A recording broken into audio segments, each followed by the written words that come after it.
আজি লোকসভাৰ শীতকালীন অধিৱেশনত বন্দে মাতৰমক লৈ চৰ্চা চলিছে। 150 বছৰীয়া জয়ন্তী উপলক্ষে প্ৰধানমন্ত্ৰী নৰেন্দ্ৰ মোদী আৰম্ভ কৰিছে চৰ্চা। পুনে পুনে আপোনালোকক লোকসভাৰ পৰিৱেশ দেখুৱাব বিচাৰিছো। यात्रा का धारा प्रवाह एक जन जीवन की यात्रा का प्रवाह उसके साथ जुड़ जाता है। लेकिन क्या कभी किसी ने सोचा है कि आजादी जंग के हर पड़ाव वो पूरी यात्रा वंदे मातरम की भावनाओं से गुजरता था, उसके तट पर पल्लवित होता था। ऐसा भाव काव्य शायद दुनिया में कहीं उपलब्ध नहीं होगा। आदरणीय अध्यक्ष जी,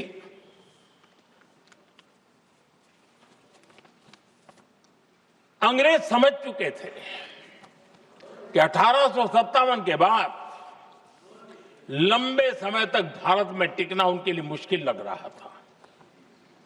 और जिस प्रकार से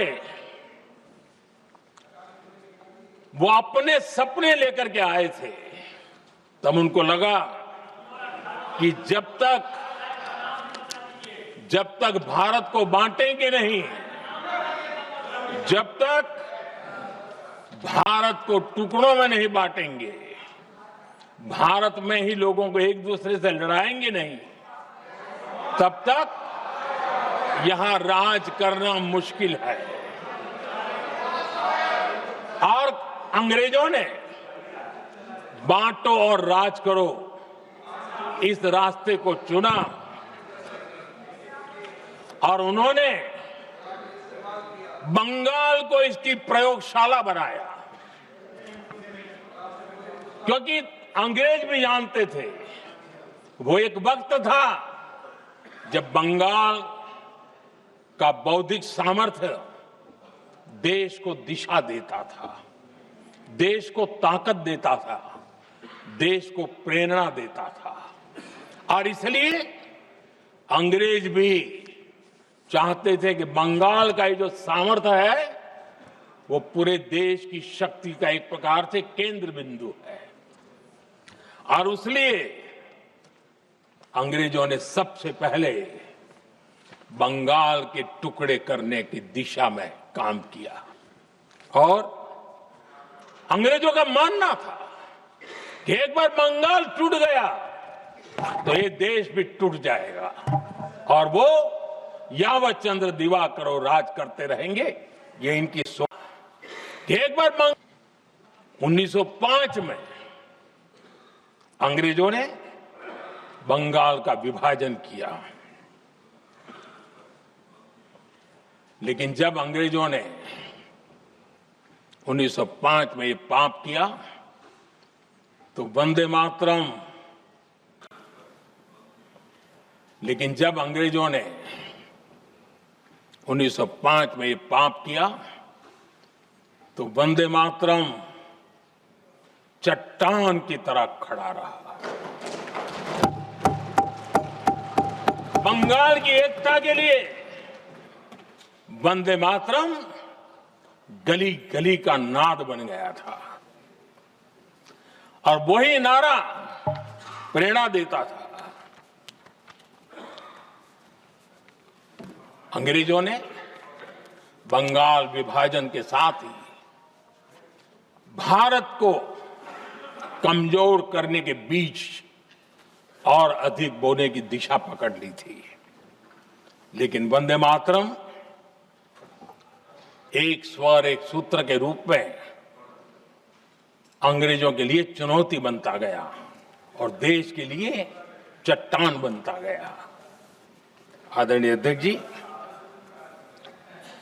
बंगाल का विभाजन तो हुआ, लेकिन एक बहुत बड़ा स्वदेशी आंदोलन खड़ा हुआ और तब वंदे मातरम हर तरफ गूंज रहा था। अंग्रेज समझ गए थे कि बंगाल की धरती से निकला बंकिम दा का ये भाव सूत्र,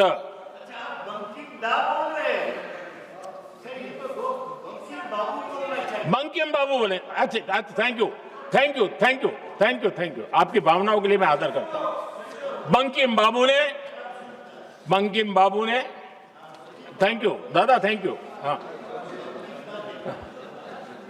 आपको तो दादा कह सकता हूं ना, वरना उसमें भी आपको इतराज हो जाएगा। बंकिम बाबू ने ये जो भाव विश्व तैयार किया था, उनके भाव गीत के द्वारा उन्होंने अंग्रेजों को हिला दिया।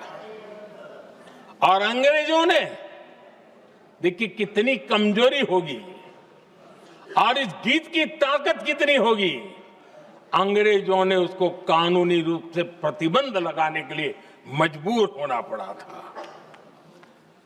गाने पर सजा, छापने पर सजा, इतना ही नहीं, वंदे मातरम शब्द बोलने पर भी सजा। इतने कठोर कानून लागू कर दिए गए थे। हमारे देश की आजादी के आंदोलन में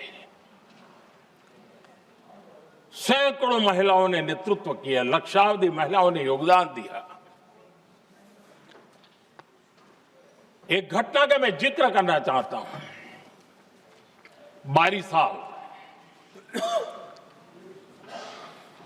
22 साल में वंदे मातरम गाने पर सर्वाधिक जुल्म हुए थे। वो 22 साल आज भारत का हिस्सा नहीं रहा है, और उस समय 22 साल की हमारी माताएं, बहनें, बच्चे मैदान में उतरी थी वंदे मातरम के स्वाभिमान के लिए। इस प्रतिबंध के विरोध में लड़ाई के मैदान में उतरी थी। और तब 22 साल की एक वीरांगना श्रीमती सरोजिनी बोस,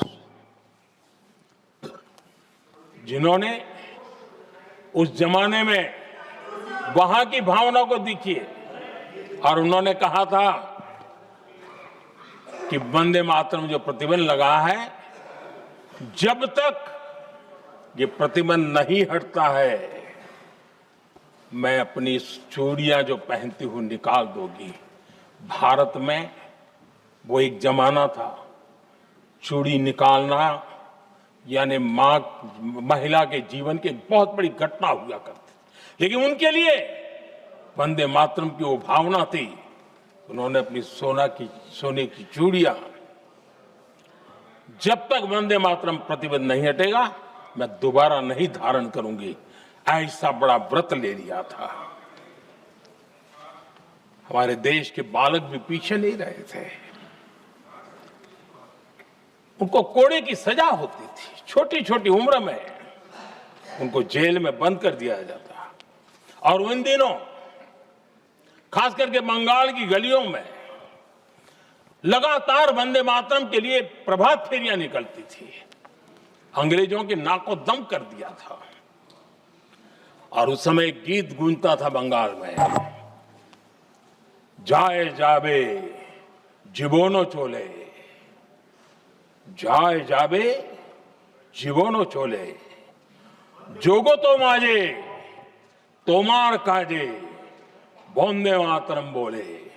अर्थात हे मां, संसार में तुम्हारा काम करते और वंदे मातरम कहते जीवन भी चला जाए तो वो जीवन भी धन्य है। ये बंगाल की गलियों में बच्चे कह रहे हैं। ये गीत उन बच्चों की हिम्मत का स्वर था, और उन बच्चों की हिम्मत ने देश को हिम्मत दी थी। बंगाल की गलियों से निकली आवाज देश की आवाज बन गई थी।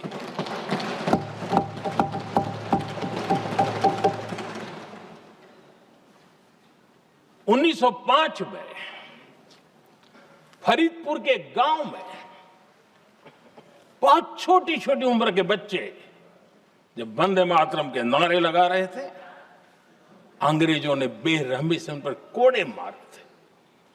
यानी एक प्रकार से जीवन और मृत्यु के बीच लड़ाई लड़ने के लिए मजबूर कर दिया था। इतना अत्याचार हुआ था।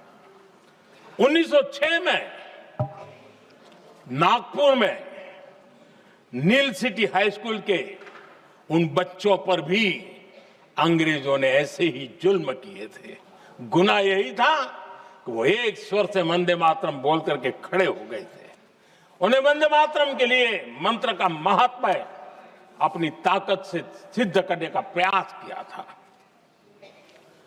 हमारे जांबाज सपूत बिना किसी डर के फांसी के तख्त पर चढ़ते थे और आखिरी सांस तक वंदे मातरम, वंदे मातरम, वंदे मातरम, यही उनका भाव घोष रहता था। खुदीराम बोस, मदनलाल ढींगरा, राम प्रसाद बिस्मल, अशफाकुल्ला खान, रोशन सिंह, राजेंद्र नाथ लाहिड़ी, रामकृष्ण विश्वास, अनगिनत जिन्होंने वंदे मातरम कहते कहते फांसी के फंदे को अपने गले पर लगाया था। लेकिन देखिए, ये अलग अलग जेलों में होता था, अलग अलग इलाकों में होता था। प्रक्रिया करने वाले चेहरे अलग थे, लोग अलग थे,